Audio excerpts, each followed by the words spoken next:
Okay, hello and welcome to my talk. My name is André.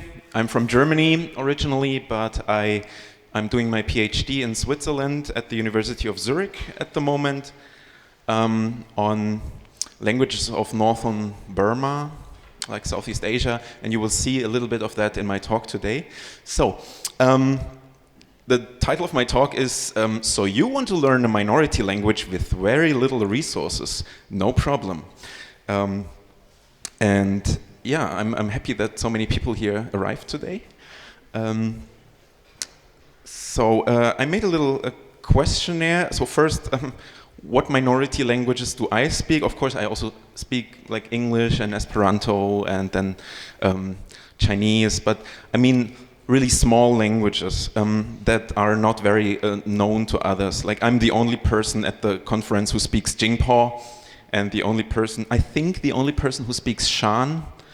And in the past, I also learned a little bit of Basque, and like I took 1 semester of Tibetan, 2 semesters of Quechua. I'm trying to get into Denesuhline right now. I did a lot of Tsez for many years, and I'm also interested in Piraha. And I asked on Facebook what other minority languages people learn. And yeah, these were the answers. As you can see, some were mentioned several times. And I didn't ask like what minority languages are you learning. I asked what minority or small languages you tried to learn, but you found it hard because there's so little information on them or so little material that you can use for learning. And these were the answers. Some of these are very surprising, like, okay, obviously if you learn Awakatek, there's probably very little information on that, or maybe, I don't know, like Purepecha or Erzia, there's not so much. But like, why is Japanese on the list? Or Finnish or Bosnian. I mean, there's a lot of material on that. But okay, these people found there's not enough material. Okay, question to the audience, you can just say it. Does any one of you have any experience trying to learn a tiny minority language but hasn't succeeded because there's apparently no material? Yeah? Basque Icelandic Pidgin, great example. Anything else, you? Tuvan. Oh, like from the Tuvin or Tuvin, yeah. Tuvin, yeah, like from the Tuvin Republic. Wow. There? Itilmen.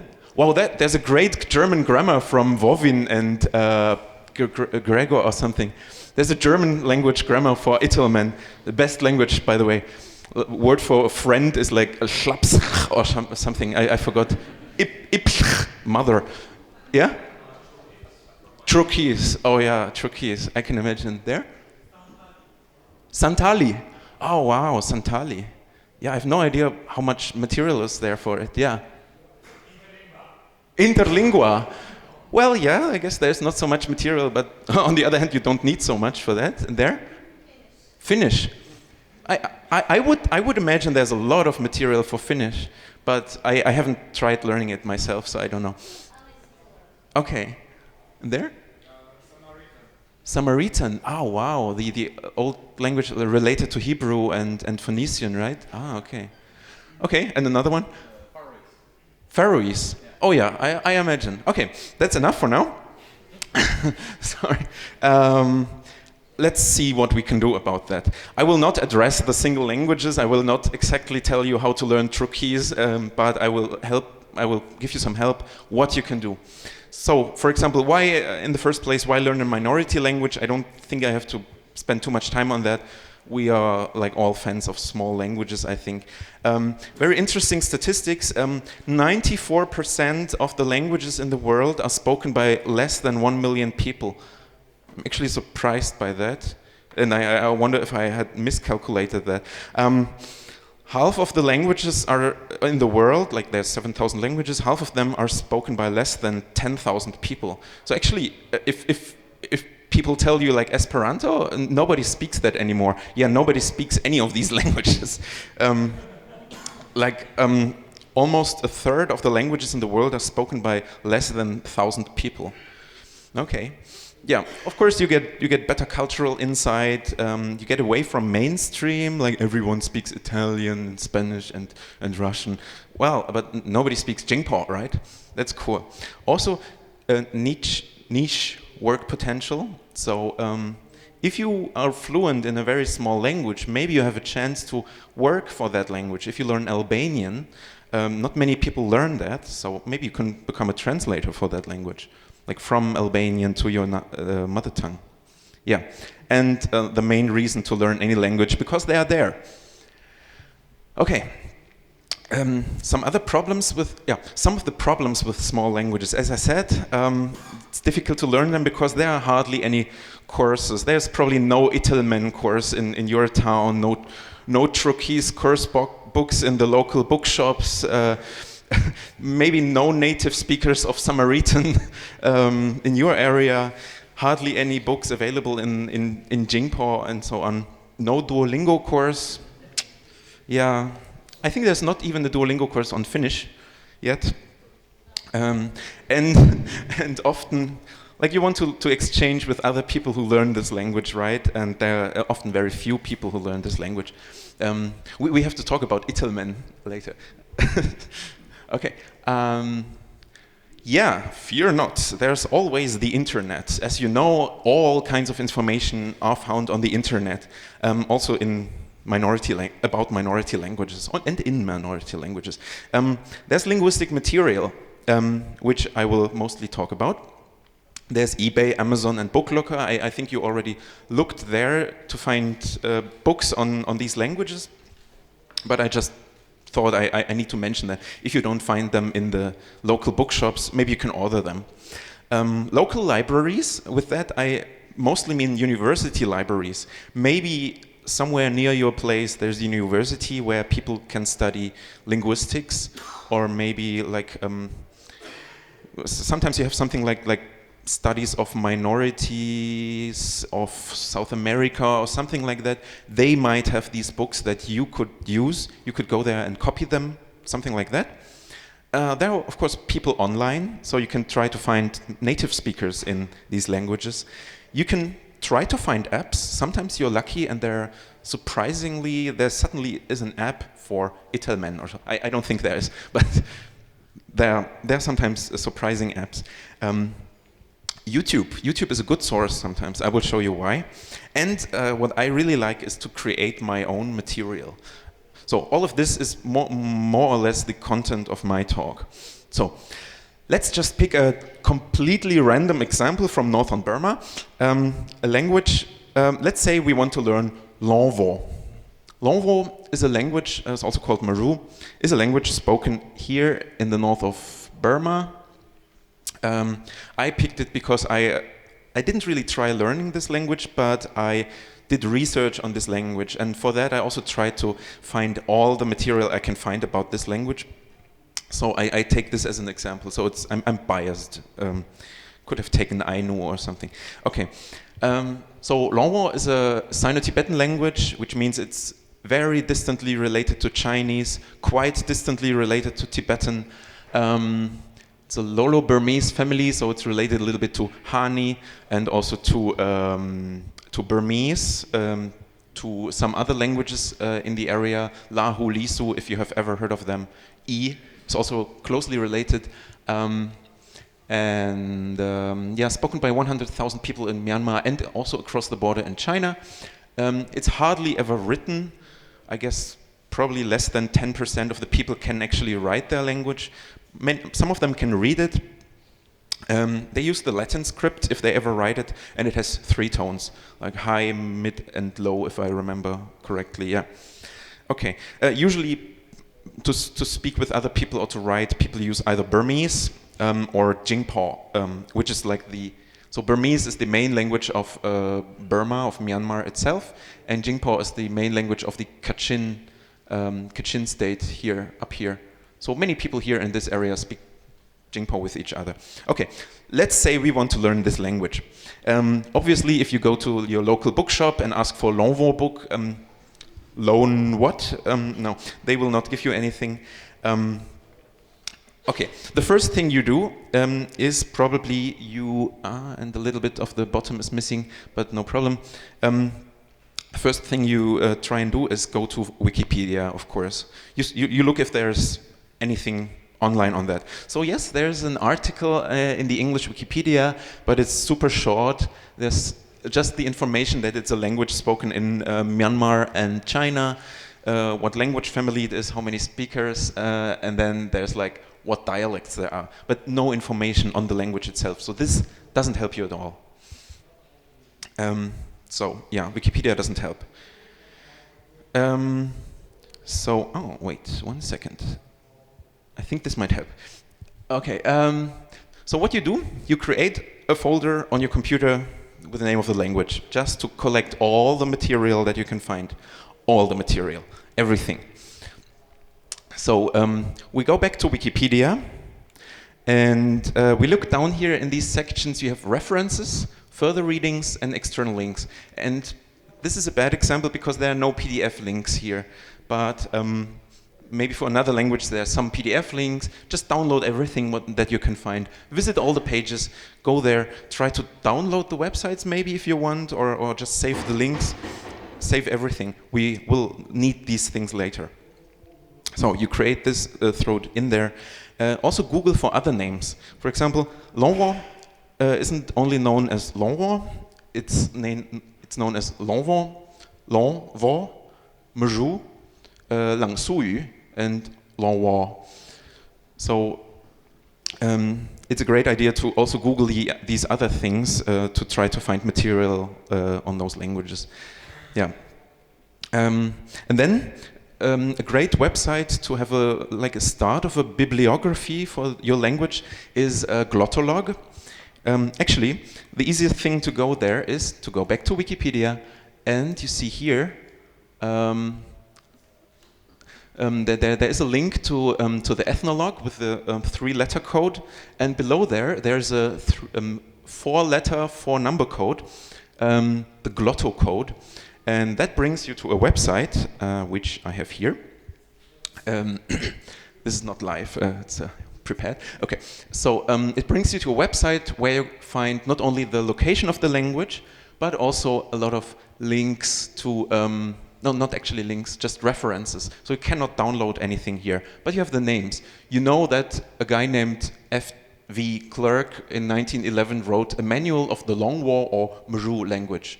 And you know it's a grammar sketch. Sometimes it says how many pages it has. You can try to download it. You can try to find it somewhere. But at least you have names. You have names that you can put in Google and find it.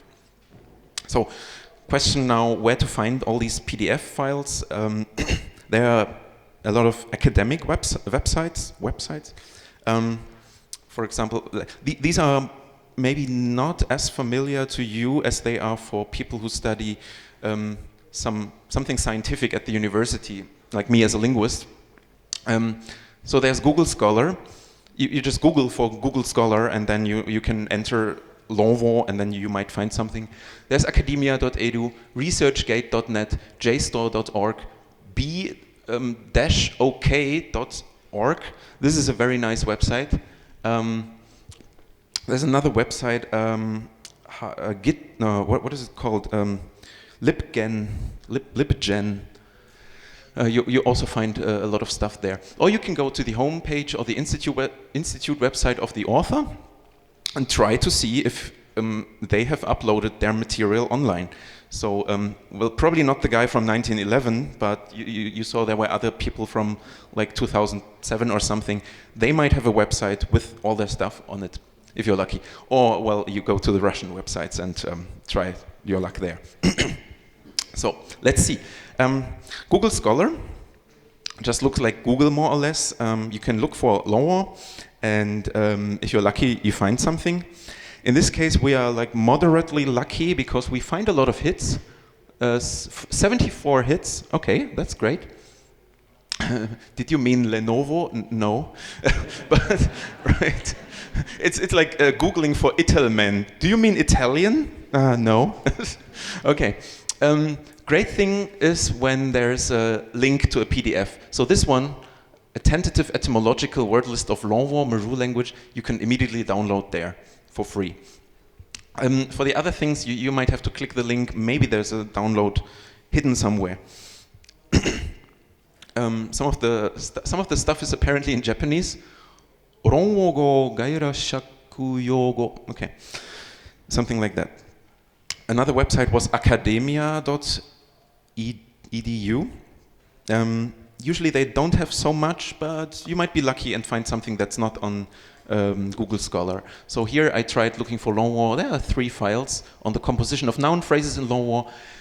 Don't be afraid of the titles. They might be really technical and really difficult sounding if you're not a linguist, but download them anyway. Then there's ResearchGate, and I'm having a water.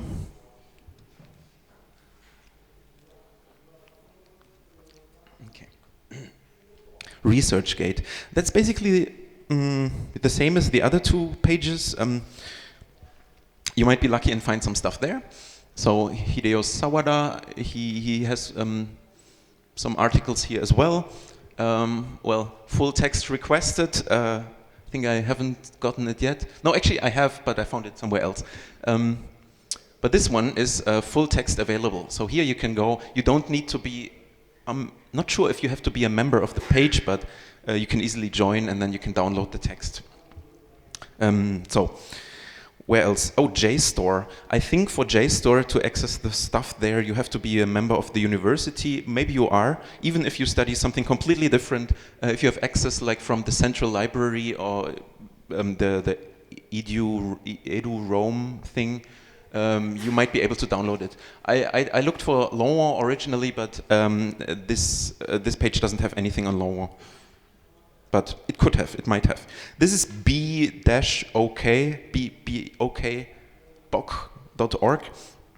A lot of material on there. I will not talk about the legalness. What's the word? About this, but I can tell you that also linguists do not buy their stuff. The library buys it, and if any linguist wants to have a paper, they go to pages like this. Try to get it legally. If it's not possible, well, yeah. Or in many cases, you can just ask the author. Actually, you can just write to them and tell them, hey, you wrote this article on this language. I'm really interested in learning about this language, or I want to write a paper or something for university, have a presentation at the Polyglot gathering. Could you send me the link? Could you send me the file? They might actually do that. Yeah. What else? Oh, well, Google. You can just Google it, and lo and behold, we find the vowel system of the Lavo language. It's actually misspelled in the whole PDF, but it's something. And I think I have to like scroll up again. Okay. Oh yeah, this is the Institute homepage of the guy who wrote a lot of about Longhua. And you can click the links, you can go to his Japanese language website. If you read some Japanese, you can try to follow these links or just try it. Even if it's in Japanese, download it. And everything goes in your folder. Well, on my computer, the language name is still Meru, which is the old name of the language, but okay. Throw everything in here, and then the question is, what do we do with that? For learning a language, we usually start with pronunciation, right? Writing and pronunciation. We want to be able to read it, to write it, and to pronounce it. We have to take a lot of notes. So best idea, in my opinion, is to keep a paper notebook handy. But you can, of course, use your computer and take your notes there. And you try to make an overview of what you have learned from these papers, which I will show you as well. And what you can do is, if you think the orthography that the author used is too difficult or too strange, or if they use IPA and you don't want to use IPA, you can create your own orthography, which makes sense for a language that does not have their own orthography. Now, Longhua does, but many others do not have their own orthographies. You can create one for yourself. And yeah, well, linguistic knowledge comes in handy. So if you If you know any other related languages, that helps. Languages of the area, that often helps. General knowledge about phonetics helps. If you know IPA, that helps. Well, not this one, but that one.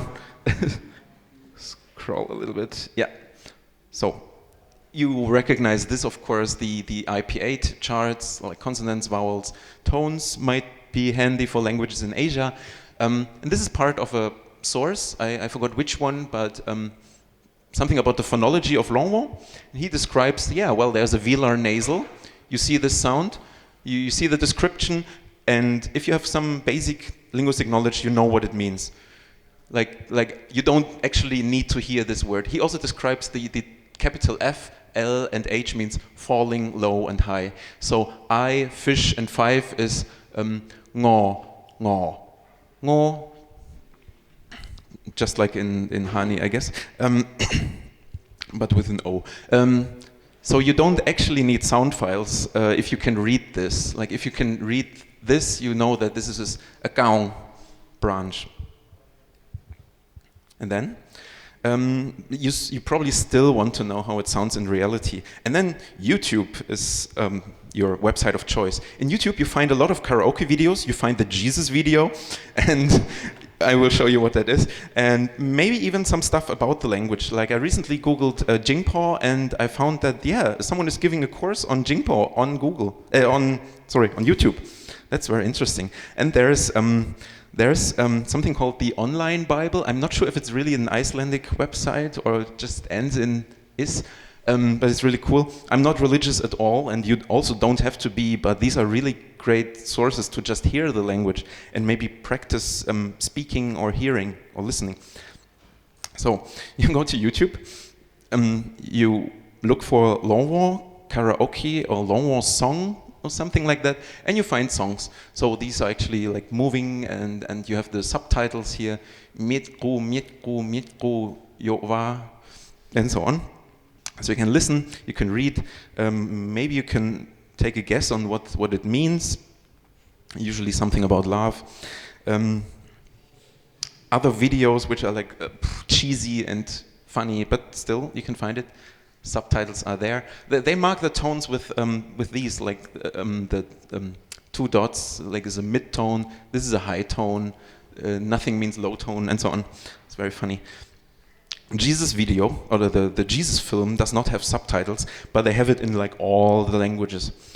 Maybe not Basque, Icelandic, Creole, Pidgin, but many languages. So you can actually look for just enter Jesus and the name of your language, and you might be lucky to find something. You can listen to it for 2 hours.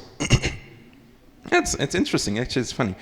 And then this Bible website. This Bible website has the Bible in like many languages, and many of them have audio files. And I was really surprised to also find a lot of the languages of Burma in there. So you see the text in Longhua. You can click here. You can listen to the drama or the non-drama version. Currently can't remember what the difference was, but yeah, they exist. And the cool thing is, it's the Bible, and you can just, like this one. This is Matthew 13, sentence 1, and so on. So you can go to your favorite language Bible, like English, German, Latin, and can just compare, and then can see what the meaning of the sentence is, and then maybe take some guesses on what the words mean. So this is a great start. Okay, now to the grammar that you don't get from YouTube. So getting the grammar is a lot of detective work. So you have to work through all the grammatical descriptions that you just downloaded. And first you try to get the more general ones, like introduction to the grammar of Longhua, or maybe like the noun phrase in Longhua, and later to the more specific ones that are more into the detail of something very difficult. And take a lot of notes. Just write everything you think is useful for learning the language into your notebook. And later you can simplify these notes. First you can have a lot of arrows and a lot of like little boxes. Much later you can always write up a much neater version, even on your computer. Make a list of grammatical words. So make a list of conjunctions, if that language has conjunctions, like conjunctions. And then if you see a sentence, an example sentence with the word and or because, just write it there. Case endings, write it in an extra list with case endings. Just try to analyze the language, just like a linguist would do it. Use colors, that's useful. And also useful is to have an extra list for useful basic words. So don't write down all the words maybe, just write down the words that you think might be useful to start learning a language. Like words like to go, to read, to say, stone, sun, day, and so on, water. Useful to sort them into categories, like nouns, verbs, adverbs, adjectives. If your language has adjectives, you will find it out. And also note down all the relevant grammatical information on these words. So if they say, well, the word for boring is this in this language, but it's also transitive. You can say, I boring school. A lot of languages can do that. So this might be useful to write down in your word list as well. So you go, for example, to one of the papers, a very linguistic paper, attributive phrases from the reduplicative property nouns. The marker of positive realis sentence also is TA. TA means tonal alternation, and so on. Everything is explained, but everything might be difficult. But try it anyway. There's always Wikipedia. You can always look up what reduplication means, what attributive phrase means. You learn a lot about linguistics and you learn a lot about your language. So you can see, okay, this is called an interlinear glossing, where you have like everything word by word, one under another. So you see, che in a falling tone is this. Lam lam means warm, reduplication. Za means only. Tonal alternation because it's an attributive phrase. Wow, okay. So I can tell you the tone rises. So in the end, the za will not be za, but za. Okay. Jinman means bun. Okay, and so on. If you think bun is a useful word for you, you can note it down. If you think warm is useful, note it down. You don't have to, but yeah, makes sense. This is a very old grammar on Lowo from, I think, this is the one from 1911. Tones aren't marked here. This is not a tone mark. The tones are not really. I think this is not. These are not tone marks actually. But this might be useful. You might have to find the tone later in another source, but it's still useful to note everything down from here. This is more like classical way. Some of the sources might be in Japanese. Still useful because Google Translate isn't so bad in Japanese. I mean, I wouldn't trust it completely, but if you copy like this explanation into Google Translate, the outcome's usually understandable, surprisingly. Or you see, well, there's an example sentence with a Japanese translation. You might not be able to read it, but you see that, oh, guy, I don't know, I haven't seen this word before. You just copy the Japanese stuff and you see, oh, market, okay, yeah.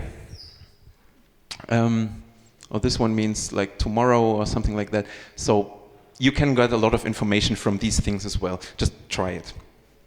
Or Chinese, some Chinese sources. This is a word list, many words in Jingpo, Zaiwa, Longwo, Lichi, like Lashi, Bola, and Burmese. So you can try copying these things here. So 200 more words. Maybe the sources are in Burmese. Maybe you have to learn Burmese to learn Longwo. And then, if you have the possibility, the ability to go to the country, then you can do that as well. And you can try buying books there. So I went there, not for just getting books from Longwo, but I do field work there. And I bought some books, which are full of stuff, full of interesting words. Usually they're monolingual, so it's a bit more difficult to get the meaning of those. But there are also native speakers that you can ask. There's also Facebook, And surprisingly, there's also Facebook groups and Facebook pages in Longwo. So this is like some news group, and yeah, you have texts bilingually in Longwo and in Burmese. Burmese is not very good on Google Translate, but I mean, just an example. Or you can just go to websites. They might have websites. And alternatively, or additionally, you can do real field work, like I did in Burma. You go to Burma. These are not actually Longwo people. These are Shan and Khamti speakers, but still. You can do your own field work. You take notes, or if you find someone who can write the language, let them write down some sentences, and then you later can ask them word by word. So what does now mean? Now, actually, no. No means you. Ka-ki means where. Me means go. It's Jingpo for locative, and na means to live. So sometimes I take my notes in Jingpo, sometimes I take them in English, sometimes you might have some Burmese here as well, not in this example, but anyway. I collect stories, and I also ask them to tell me the story in Longwo, and then in Jingpo, or maybe in Burmese, so I can understand it, or if they speak English, then in English. And then I ask them word by word, okay, what does this mean? What does this mean? What does this mean? This helps you so much, because after a while you can understand the whole sentence, and you just have to ask, like here, I just ask like, what is this? And then this, okay, but the rest, this one I could almost completely understand, and I had to ask what this is. But yeah, you learn a lot by learning by doing, basically. And then you can write it down neatly on your computer, and maybe add some questions like, why is it mcha? Could be something different. Yeah, I wasn't sure about that. You can go back and ask. You can easily put all the words you learn and all the grammatical particles into a Excel sheet. That's the easiest way. You can also try to find apps, and I surprisingly found an app with not only Longwo but with all the languages of the Kachin area. You can see, I just looked for the word gather, like Polyglot gathering, and you have the words in Jingpo, and then in, well, it's not written here, but this is Ngo Chang, and this is well, whatever. The red one is Longwo, so more words for me to know. And then what do you do with all this stuff? Oh, by the way, yeah, this is the page where I write down all the grammatical information, close up. So postpositions. Jong is means to, basically. Kyo is an elative. He is vocative. Meng, locative as well. And so on. I write down everything here, and I have a different page where I have the most frequent verbs. This is a very verb-heavy language. So, like as you can see, all these verbs are very basic verbs. Like if someone is like to carry something with the right shoulder, then I might not need this at the beginning. But useful to write everything down. Then what I do is I put it in Anki. You know Anki? The vocabulary learning program, spaced repetitioning. Of course, you can use paper cards as well, flashcards. But I like to do that. I don't have any Longwo deck, but I have a deck for Shan and for Burmese, and as you can see, also for Jingpo and Thai, also for Klingon. I'm trying to keep up my Klingon, but yeah. And as you can see, I don't put like just the words there. I also put like the pronunciation and anything that's useful for the grammar, like literary style. This one is not used in speaking, it's used in the written language. Or here, followed by the demonstrative. So if you want to say these things, you say jonai, or a plural marker. You can use this one as a plural marker. All this information put on your card. Then you don't need to consult the grammar every time. Another useful app, unfortunately works only for Windows, is Lexic Pro. Which is a bit difficult to use, but you might give it a try. You can make a dictionary with it. And the great thing, you can add pictures, you can add links and sound files and connections and so on. And you can export it to many other kinds of files. So as a PDF, Oh no, not as a PDF, but you can export it as an RTF file. So basically a document, a Word document. You can modify it and then print it, and it looks like a professional dictionary. You can also add example sentences. It's really great. Okay, then useful apps that you can use to try to find speakers, because you want to speak the language, right? Not only to write it, maybe. Or maybe to write it with them. You can use Amikumu, which is best to find Esperanto speakers, but also other speakers. But I have to say that there are not many users or speakers of minority languages there, so you might not find Italmen speakers. And well, if you look for Jingpo speakers, you will find 2. That's me and another linguist from Japan. Okay. Yeah, but HelloTalk, I have never used it, but I heard that HelloTalk is quite good, even for finding small languages. A friend of mine uses it. She's learning Pao, which is also a minority language of Burma, and she found a few people there. I think there's also italki and many other, all these apps. And I'm almost finished. You might ask, and now, André, after all that, what happens now? Well, this is just the beginning, of course. This is how you can collect the basic information before you go to the country, before you visit the region. You can do that. You can befriend people online. Facebook, by the way, I mentioned it before. Just go to Facebook, try to find commenters on these Longhua websites, ask them politely if you could practice the language with them or so. Read everything you can, like these little storybooks that I showed you before. When you're a little bit more advanced and have the feeling like you have at least like A1, A2 level, you can try reading these storybooks. They're usually very simple stories. Yeah, and in the course of reading, put all the new words into Anki or your preferred vocabulary learning style. Maybe you use Memrise or Gold List method. Anything goes. And in this way, extend also your own grammar overview, so that with the time you have I really like when I learn a language that I have a cheat sheet with all the I say all the grammar on one A4 sheet. I did that a lot, and of course not the whole grammar, but most of it. That's it. Good luck.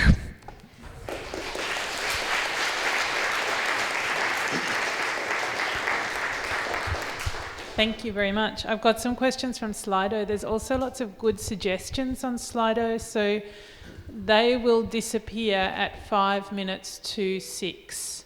So if you have Slido, write down the suggestions, because I'm not going to read them out. Because Take screenshots. Take screenshots. Share them with your friends. So questions from Jared. What if the orthographies of your minority language are hugely inconsistent? For example, my Nauruan book and jw.org in Nauruan bear little resemblance. That's true. It's the same case for Longhua, as you might have seen. In this case, I would, in your place, I would just pick the orthography that's most consistent, maybe most phonetic, or the one that's more used. Actually, I developed my own one that's easy to write down and doesn't require any special characters. It's different from the one they use. It's always useful to know all the orthographies they might use. But I think you have as long as you know all the orthographies and can transcribe the word into the other orthography that they use, it's still good. How do you recommend learning ancient languages like Sanskrit? For Sanskrit, there's actually, specifically for Sanskrit, there's a lot of material, a lot of old material, old books. It helps a lot if you know German, because half of the books are in German. Not all of this, of course, like Facebook and so on, works with ancient languages or with minority artificial languages. So I didn't include them in my talk.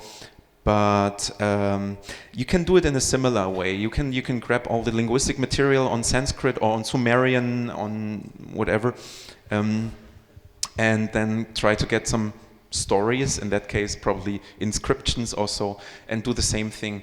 Try to read it and then consult the grammars. Usually vocabulary lists already exist for these languages.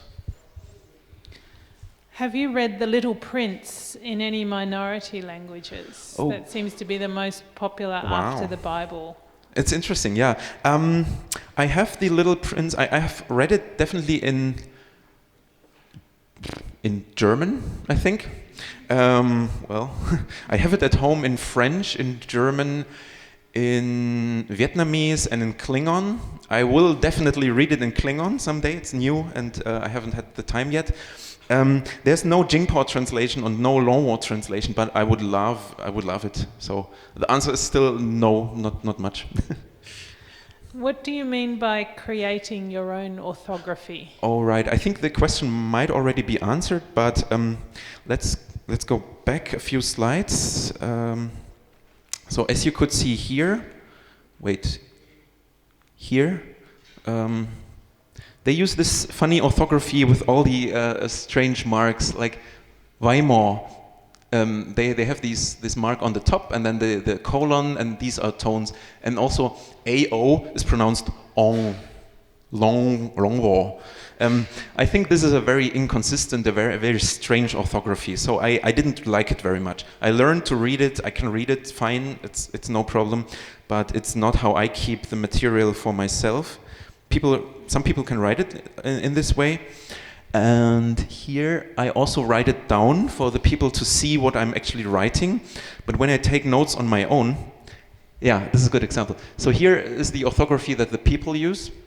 Underneath is the orthography that I use, which is based mostly on Jingpo, and which I also use for the other languages like Zaiwa and Lechit. They are also very closely related, so I think that's a very neat way, and I can easily write this on the German keyboard, except for this one. I have to switch to Romanian or Vietnamese then. But yeah, so if you are not happy with the orthography, you can create your own if you think it's better, or you can just use IPA. What Russian websites do you recommend for materials besides Vkontakte? Excuse my Kontakte, yeah. I don't really have any recommendations because I usually I find the stuff on the websites that I showed you before, but sometimes I actually don't know them by heart. Sometimes I just ask people whom I know who speak Russian if they can look for that particular file somewhere on the websites they know. Ask Russians. Chinese people also often know good websites where you can download stuff. How do you negotiate transcriptions that contradict each other? Say one shows tones in a way the other doesn't. Yeah, so if you have an orthography that shows tones and another orthography that doesn't, then, well, trust the tonal orthography and use that one.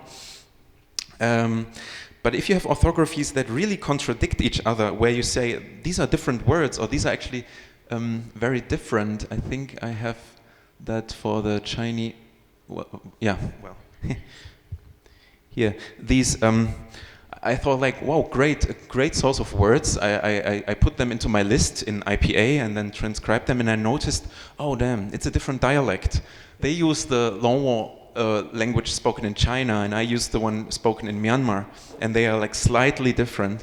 So in that case, I just note down both and write in brackets like C for China and then maybe a B for Burma or so. It might still be helpful. People might recognize the words from the other dialect. And the last question that I've got here, how do you find Facebook groups, for example, in your target language as opposed to about your target language? Good question. Several answers. So the easiest thing is you enter the name of your language into Facebook and try to find groups about it. With Longwo, there are just like 3 or 4 groups on Facebook in general. What you can also do is you enter a word in Facebook that you know is from that language and means something that could be a group. Like if you know how to say news in Longwo, you can enter that word and hope that you can find a website with news or something. Another way is to ask people. Like if you have friends who speak Longwo or whatever your language, you can ask them, hey, do you have any pages, any Facebook pages I could follow. I usually don't write on these pages myself. I just read what other people say, and if I have the time, I then go through it and try to translate it for myself. I think that's the way. You just search for them or ask people. Great. That's all the questions we got. So thank you very much. Yeah. Thanks. Thank for your you. talk.